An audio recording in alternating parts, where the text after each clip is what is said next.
আমরা অবাক হই, আমরা আশাহত হই। আমাদের এই কর্মসূচিগুলো রাজনৈতিক ফ্রেমওয়ার্কের মধ্যে দিয়ে সবসময় দেখার চেষ্টা করা হয়।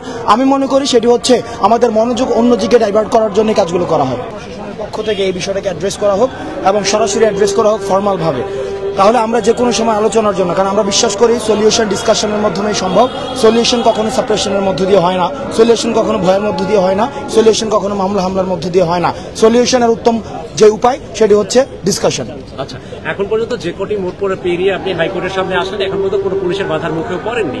সেক্ষেত্রে এত বেশি সংখ্যক শিক্ষার্থীদের নিয়ে বঙ্গভবনের মতো একটি স্পর্শকাতর জায়গায় আপনারা কি যাচ্ছেন?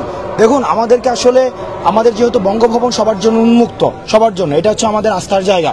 সেই জায়গায় আমরা মনে করছি সাধারণ শিক্ষার্থীরা এমন কোনো কাজ আজকে পর্যন্ত করেনি। আমাদের যে যতদিনের কর্মসূচি হয়েছে আজকে পর্যন্ত সারা বাংলাদেশে গাড়ি পোড়া হয়নি, একটা টায়ার জ্বালানো হয়নি, একটা কাউকে বাধা দেওয়া হয়নি।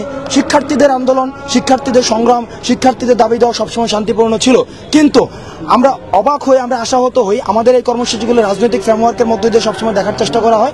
আমি মনে করি সেটি হচ্ছে আমাদের মনোযোগ অন্যদিকে ডাইভার্ট করার জন্য কাজগুলো করা হয়। এবং আপনারা এখন পর্যন্ত শান্তিপূর্ণ আছেন এবং এই শান্তিপূর্ণভাবে স্মারকলিপি দিতে যাচ্ছেন। আমরা শান্তিপূর্ণভাবে স্মারকলিপি দিতে যাচ্ছি। যদি আমাদের ভিন্ন কোনো উদ্দেশ্য থাকতো, আমাদের যদি সমঝোতার কোনো উদ্দেশ্য না থাকতো, তাহলে আমরা দেখা যেত কি আমাদের কোনো ধরনের প্রস্তাব, কোনো ধরনের আলাপ আলোচনা সবগুলোকে আমরা এড়িয়ে যাওয়ার চেষ্টা করতাম। আমরা শুধু মাঠে থাকার জন্য পায়তারা করতাম। কিন্তু আমরা মাঠ থেকে টেবিলে ফিরে যেতে চাই। টেবিলে ফিরে যাওয়ার জন্য যত ধরনের প্রস্তাব, প্রপোজাল, পলিসি মেকিং এর যত ধরনের প্রস্তাবগুলো রয়েছে আমরা কিন্তু প্রতিনিয়ত গণমাধ্যমের মাধ্যমে আমরা প্রশাসনের মাধ্যমে পৌঁছে দিচ্ছি। স্মারকলিপি দেওয়ার পরবর্তী কি করবেন? আপনারা আবার গণপদযাত্রা যোগে ঢাকা বিশ্ববিদ্যালয়ে ফিরবেন? দেখুন, স্মারকলিপি দেওয়ার পরে আমরা আলোচনার মাধ্যমে সিদ্ধান্ত নেব এবং পরবর্তী কর্মসূচি জানাবেন। পরবর্তী কর্মসূচি এখন পর্যন্ত আপনারা সামনে থেকে নেতৃত্ব দিচ্ছেন এবং খুব শান্তিপূর্ণভাবে, শৃঙ্খলিতভাবে আপনারা এই হাইকোর্ট মোড় পর্যন্ত এসেছেন। এই জন্য আপনাদেরকে ধন্যবাদ।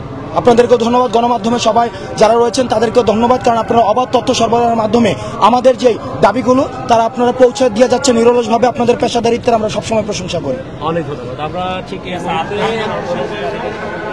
দর্শক শুনছিলেন আন্দোলনরত শিক্ষার্থীদের কথা। তারা কিন্তু আজ বঙ্গভবনে যে পদযাত্রা করে তারা কিন্তু তাদের যে এক দফা দাবিতে সে স্মারকলিপি সেটি কিন্তু পৌঁছে দিতে যাবেন রাষ্ট্রপতি বরাবর, এবং সেই লক্ষ্যে কিন্তু শিক্ষার্থীরা কিন্তু যাচ্ছেন। আমরা আপনাদের দর্শক সরাসরি দেখানোর চেষ্টা করছি। শিক্ষার্থীরা বলছেন যে তারা দ্রুত তাদের এই দাবিটি সরকার এবং নির্বাহী বিভাগ মেনে নেবে এবং তারা কিন্তু দ্রুত ক্লাসে ফিরে যেতে চায়, এবং সেই জন্য কিন্তু শিক্ষার্থীরা কিন্তু এর মধ্যে বিভিন্ন ধাপ এবং বিভিন্নভাবে তারা কিন্তু তাদের যে দাবিতে তারা কিন্তু চালিয়ে যাওয়ার জন্য, দাবিটি মানার জন্য বিভিন্ন মহলে কিন্তু তারা কিন্তু স্মারকলিপি দিতে যাচ্ছেন। এর মধ্যে আমরা দেখানোর চেষ্টা করছি অসংখ্য শিক্ষার্থী কিন্তু এই ক্লাস বর্জন করে সাধারণ শিক্ষার্থীরা তারা কিন্তু এই কোটা সংস্কারের যে দাবিতে কিন্তু অনড় রয়েছেন। তারা কিন্তু বিক্ষোভ করছেন। সারা দেশে কিন্তু এই বিক্ষোভ ছড়িয়ে পড়ছে। সারা দেশে কিন্তু বিভিন্ন বিশ্ববিদ্যালয় কিন্তু উত্তাল রয়েছেন এবং ঢাকার বিভিন্ন বিশ্ববিদ্যালয়ে কিন্তু আজ কিন্তু এই গণপদযাত্রা হচ্ছে। এই পদযাত্রা থেকে সাধারণ শিক্ষার্থীরা কিন্তু রাষ্ট্রপতি বরাবর যে তাদের যে বিক্ষোভ ঢাকা বিশ্ববিদ্যালয় থেকে শুরু করেছে রাষ্ট্রপতি বরাবর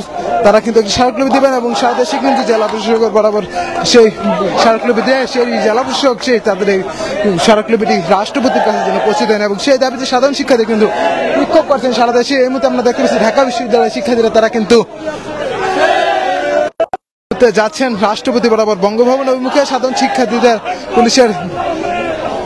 এর আগে পুলিশের বাধা অতিক্রম করে শিক্ষার্থীরা কিন্তু শাহবাগে অবস্থান করে, এবং তারপরেই কিন্তু সাধারণ শিক্ষার্থীরা আবারও ফের সেই একই দাবিতে যে এক দফা দাবিতে শিক্ষার্থীদের যে বিক্ষোভ, সেই বিক্ষোভ নিয়ে তারা কিন্তু এবার রাষ্ট্রপতি বরাবর তাদের যে স্মারকলিপি সেই স্মারকলিপি দেওয়ার জন্য রাষ্ট্রপতির বঙ্গভবন অভিমুখী যাচ্ছেন সাধারণ শিক্ষার্থী। আপনাদেরকে সরাসরি এই মুহূর্তে দেখানো শেষ করে সেই বিক্ষোভ মিছিলটি কিন্তু এই মুহূর্তে হাইকোর্টের সামনে থেকে কিন্তু পার হচ্ছে এবং পল্টন দিকে যাচ্ছে।